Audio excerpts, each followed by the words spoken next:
प्यारे साथियों नमस्कार, प्यारे बच्चों नमस्कार। Welcome my YouTube channel smart education ride. आप सभी का स्वागत है हमारे चैनल स्मार्ट एजुकेशन राइड में।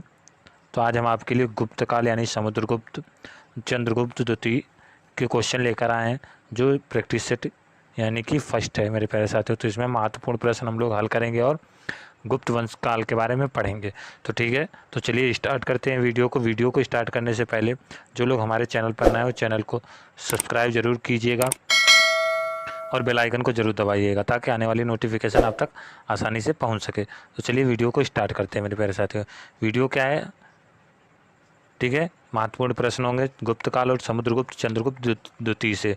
ठीक है मेरे प्यारे साथियों, तो ये किसके लिए होंगे? एसएससी जीडी यूपीएसआई और यूपी पेट के लिए। ठीक है मेरे प्यारे साथियों, तो चलिए वीडियो को स्टार्ट करते हैं। बहुत ही मज़ेदार ही टॉपिक है आप सभी के लिए। अब देख लेते हैं कि गुप्त काल जो है यानी गुप्त काल, तो ये कब से कब तक था? 300, ठीक है मेरे प्यारे साथियों, 319 से ईस्वी से 540 ईसा पूर्व तक। 319 ईस्वी पूर्व से 540 ईसा पूर्व तक था। ठीक है, तो मेरे प्यारे साथियों, तो यानी कि गुप्त वंश के संस्थापक कौन था? तो गुप्त वंश का जो संस्थापक था श्रीगुप्त था। ठीक है, गुप्त वंश का संस्थापक कौन था? श्रीगुप्त था। ठीक है, तो अब इसमें क्या था कि प्रथम शक्तिशाली राजा कौन था? तो प्रथम शक्तिशाली शासक तो जो था वो चंद्रगुप्त फर्स्ट था। ठीक है, हम लोग किसके बारे में पढ़ेंगे? गुप्त काल में समुद्रगुप्त और चंद्रगुप्त द्वितीय के बारे में पढ़ेंगे। ठीक है मेरे प्यारे साथियों, आगे बढ़ते हैं, देखते हैं क्वेश्चन की तरफ। तो पहला क्वेश्चन आप सभी के सामने ये रहा कि गुप्त वंश का संस्थापक कौन था? गुप्त वंश का संस्थापक कौन था? तो अभी हमने इसका बता दिया, तो इसका आंसर क्या हो जाएगा? श्रीगुप्त था। ठीक है, श्रीगुप्त था। तो इसने कब तक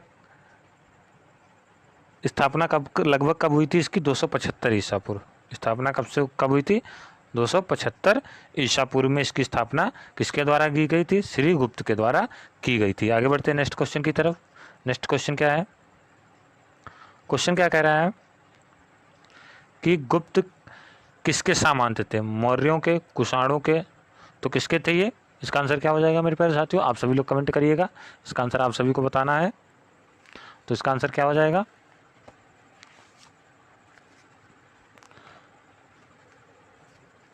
तो इसका आंसर क्या हो जाएगा? तो ये थे कुषाणों के थे। ठीक है, ऑप्शन बी वाला सही हो जाएगा। आगे बढ़ते हैं नेक्स्ट क्वेश्चन की तरफ। क्वेश्चन क्या कह रहा है कि गुप्त वंश के किस शासन ने सर्वप्रथम महाधिराज उपाधि धारण की थी? तो किसने की थी? तो इसका आंसर क्या हो जाएगा? ये एक धारण की थी चंद्रगुप्त ने। किसने की थी? चंद्रगुप्त ने की थी। ऑप्शन बी सही हो जाएगा। ठीक है मेरे प्यारे साथियों, आगे बढ़ते हैं नेक्स्ट क्वेश्चन की तरफ। कह रहा है सूची फर्स्ट को सूची सेकंड से सम्मिलित कीजिए। सूची ए प्रयाग इलाहाबाद प्रस्तावित अभिलेख विलखंड भीतरी मंदसौर लेख सूची समुद्रगुप्त कुमारगुप्त स्कंदन गुप्त और बंधु वर्मन। तो इसका आंसर कौन सा हो जाएगा? इसका आंसर जो मिलान करेंगे आप सभी लोग, तो यह हो जाएगा ऑप्शन ए वाला, यानी कि ए का जो हो जाएगा, ए का क्या हो जाएगा? समुद्रगुप्त। ठीक है, बी का कुमारगुप्त और सी का भीतरी स्कंदन गुप्त और चौथा डी का क्या हो जाएगा? वधु वर्मन। ठीक है मेरे प्यारे साथियों, ऑप्शन ए वाला सही हो जाएगा। आगे बढ़ते हैं नेक्स्ट क्वेश्चन की तरफ। नेक्स्ट क्वेश्चन क्या कह रहा है कि गुप्त शासन के दौरान निम्नलिखित में से ऐसा व्यक्ति कौन था जो महान खगोल विज्ञान और गणितज्ञ था? तो कौन था ऐसा? भानुगुप्त, बाणभट्ट, आर्यभट्ट, इनमें से कोई नहीं। तो ये था जो आर्यभट्ट था। ऑप्शन सी सही हो जाएगा।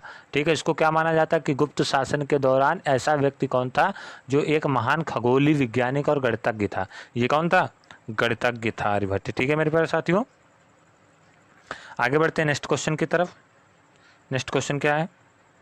गुप्त शासकों की सरकारी दरबारी भाषा थी, तो कैसी थी? पाली, प्राकृत, हिंदी, संस्कृत। तो इनकी भाषा कैसी थी मेरे प्यारे साथियों? तो इनकी भाषा जो थी वो संस्कृत थी। कैसी थी? संस्कृत। ठीक है मेरे प्यारे साथियों, आगे बढ़ते हैं नेक्स्ट क्वेश्चन की तरफ। क्वेश्चन क्या कह रहा है कि इतिहास में वीएस स्मिथ ने किसकी विजयों से प्रभावित होकर भारत का नेपोलियन कहकर पुकारा है? तो किसको कहा जाता है भारत का नेपोलियन? तो ये कहा जाता है समुद्रगुप्त को। किसको कहा जाता है मेरे प्यारे साथियों? ऑप्शन इसका कौन सा सही हो जाएगा? ऑप्शन डी वाला सही हो जाएगा। समुद्रगुप्त को क्या कहा जाता है? भारत का नेपोलियन कहा जाता है। आगे बढ़ते हैं नेक्स्ट क्वेश्चन की तरफ। क्वेश्चन क्या है कि गुप्त वंश का वह राजा कौन था जिसने हुणों के भारत पर आक्रमण करने से रोका? तो कुमारगुप्त, समुद्रगुप्त, स्कंदनगुप्त, चंद्रगुप्त। तो इसका कौन सा हो जाएगा? तो ये था हमारा कौन था? स्कंदनगुप्त। ऑप्शन सी वाला सही हो जाएगा मेरे प्यारे साथियों। कौन था? सी वाला हो जाएगा। ठीक है, आगे बढ़ते हैं। क्वेश्चन कह रहा है गुप्त राजवंश किसके लिए प्रसिद्ध था? गुप्त राजवंश किसके लिए प्रसिद्ध था? तो ये कला की स्थापत्य के लिए प्रसिद्ध था। ऑप्शन ए वाला सही हो जाएगा। ये कला और स्थापत्य के लिए प्रसिद्ध था। आगे बढ़ते हैं नेक्स्ट क्वेश्चन की तरफ। नेक्स्ट क्वेश्चन क्या है? अजंता कलाकृतियाँ किससे संबंधित है? हड़प्पा काल से, मौर्य काल से, बुद्ध काल से, गुप्त काल से। तो ये जो संबंधित है मेरे प्यारे साथियों, ये गुप्त काल से संबंधित है। किससे संबंधित हो जाएंगी?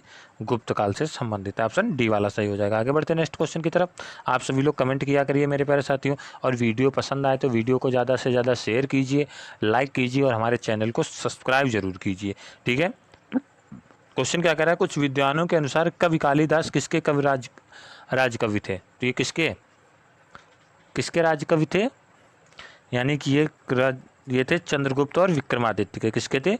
चंद्रगुप्त और विक्रमादित्य के थे। बहुत ही अच्छा ये टॉपिक है मेरे प्यारे साथियों। ठीक है, ऐसे में आप सभी के लिए हिंदी का भी प्रैक्टिस सेट हल करवा रहा हूँ, ताकि आप सभी लोगों को ज़्यादा से ज़्यादा नंबर मिल सके और बेहतर से बेहतर तैयारी हो सके प्रैक्टिस की।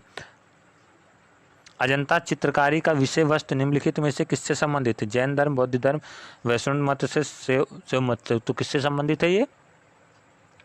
तो ये जो संबंधित है बौद्ध धर्म से संबंधित है मेरे प्यारे साथियों। किससे संबंधित है?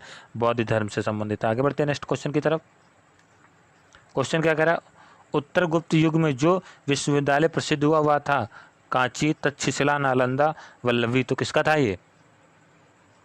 तो ये था नालंदा का। ऑप्शन सी वाला सही हो जाएगा मेरे प्यारे साथियों। आगे बढ़ते हैं नेक्स्ट क्वेश्चन की तरफ। एरण अभिलेख का संबंध किस शासक से है? तो इसका आंसर क्या हो जाएगा? भानुगुप्त से। किसका है? भानुगुप्त से मेरे प्यारे साथियों। आगे बढ़ते हैं नेक्स्ट क्वेश्चन की तरफ। फायहान किसके शासनकाल में भारत आया था? तो ये किसके शासनकाल में भारत आया था?